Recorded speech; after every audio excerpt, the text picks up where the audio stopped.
In this section, I'd like to give you 5 steps that we use to get to know a part and start to befriend it. These 5 steps can be used with all types of parts, managers, firefighters, and exiles. And they can be used at any point in the process, with any part you're wanting to get to know better. The 5 steps are: find the part, ask how do you feel toward it, connect with it, affirm it, and then negotiate with it or unburden it. So the first step is to find the target part. Here are 5 questions that can help you find the target part.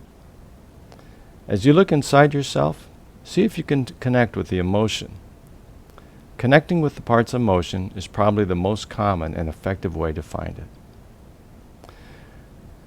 Think of a time when you felt that way. Try to remember what that felt like. Remembering a time when you were connected with the part can help reconnect with it. Thirdly, what types of things do you say to yourself when you're feeling that way? Someone who is struggling with impatience with his children might say to himself, "He's being such a brat, I've got to do something." Or he might say to himself, "You're a terrible father. You've got to stop this." Identifying the inner thought that accompanies the temptation or the emotion helps us to find and understand the part. Another question might be, when you're connected with that part, where and how do you experience it? Examples might be, my face gets hot and turns red, or I just feel hollow and empty inside, or I feel this inner pressure. I just have to get away. A final question is, do you notice anything in your body as you're connecting with this emotion? Emotion is always quite physical, and noticing what's happening in the body can be very helpful in connecting with the part. As you can tell, these are all blending questions. You're finding the part and connecting with it in order to get to know and understand it better.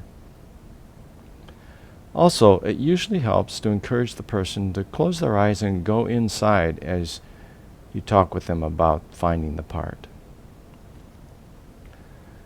The second step is to ask, how do you feel toward it? Now, I find that sometimes people don't quite get that question. If that happens, I often ask, do you like it? Or do you understand it? This question, how do you feel toward the part, is probably the most important and helpful question that we ask. Because typically, when we've tried to get to know and understand the target part, we're unaware that we're blended with another part of us that dislikes or is critical of the target part. And as long as we're blended with the critical part, the target part won't feel safe to open up to us. So when you ask the question, how do you feel toward it? And hear anything other than the 8 C's, curiosity, compassion, courage, connection, clarity, calmness, confidence, or creativity, you know that you're blended with another part and need to ask that part to step back. The third step is to connect with it. Once the recipient has a sense of genuine curiosity or compassion for the target part, then you work to establish a fuller connection between the part and the self. Here are some helpful connecting questions. Is it noticing you? Often a part is looking inward, or it's so intent on doing its job that it doesn't notice the presence of a curious and compassionate self. Another question, can you extend the compassion you're feeling to it? Or you can ask, is it noticing your curiosity and compassion? How is it reacting to you? Another question, when the part looks at you, what does it notice? Believe it or not, this question usually works. Often people can get a sense of what the part sees in them as they're approaching it. The answer might be, it sees me as curious and compassionate, kind of like a dad. That's an indication that the person has quite a bit of blended self present. Or it might see you as weak or afraid. If that's the case, you know that you're blended with a frightened part. You'll need to unblend from the frightened part before you can move forward. Or it could say, you seem angry and critical. If it sees anything other than the 8 C's, it will help to unblend from the part that's feeling that way. A fourth question: can you sense how this part is trying to help you? We find that all parts, even the bad or self-indulgent or self-harming parts, they believe that they're being helpful.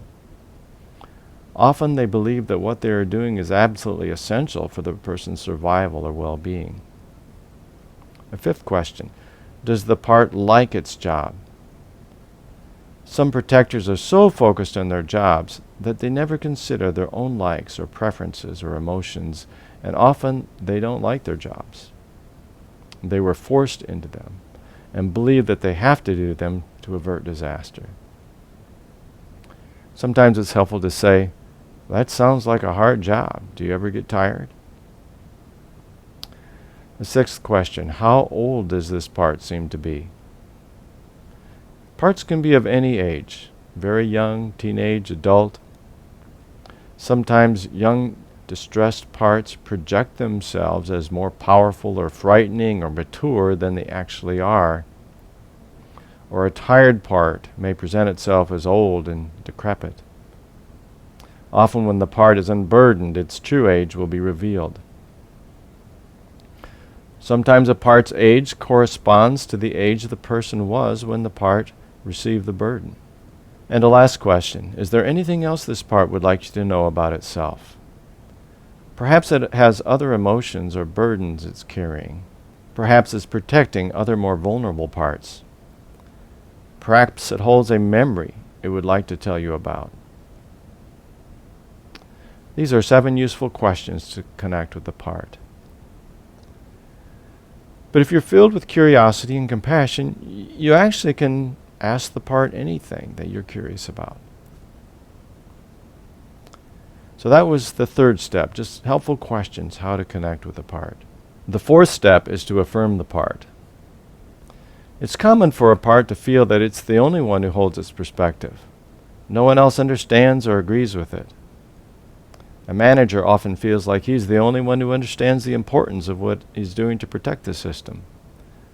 Firefighters are the bad guys or bad girls of the system and are often hated by other parts and by people in the outside world.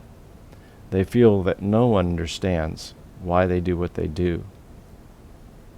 And exiles, because of their extreme vulnerability or extreme emotions, have been shoved out of the system. They feel unwanted, worthless, and abandoned.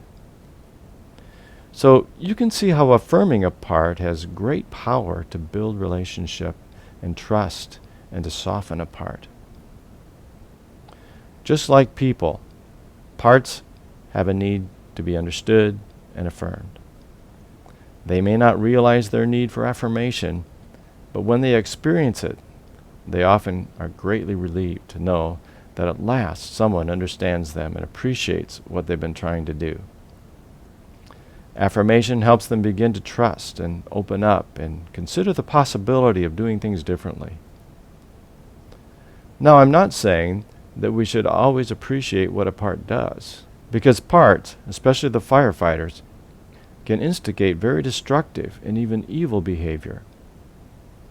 But when you stop and listen and dig in and really understand a part, you'll find that even the most rage-filled, hateful, or lustful firefighters believe that what they're doing is necessary for survival or necessary for the person to thrive. So you can affirm its positive intent, even if it is twisted by false thinking and deception. I found that listening until you understand that positive intent and affirming that part in its intent is a powerful way to soften it and get it to step back so that you can heal the exiles that it's protecting. Once that happens, its need to do its job will be gone. A great affirmation question to ask the recipient, and one that I constantly use, is, does that make sense to you? By asking this question, the caregiver subtly affirms the part. What the caregiver has been discovering about the part makes sense to him, and he asks if it makes sense to the self of the recipient. If it does, then both the self of the caregiver and the self of the recipient are showing the part that they've listened to its story and understood why it's doing what it does, and affirming its positive intentions. And if the recipient says that the part in its story do make sense to him, just to make sure the part has noticed this, I often say, "Can you tell the part that it makes sense to you?"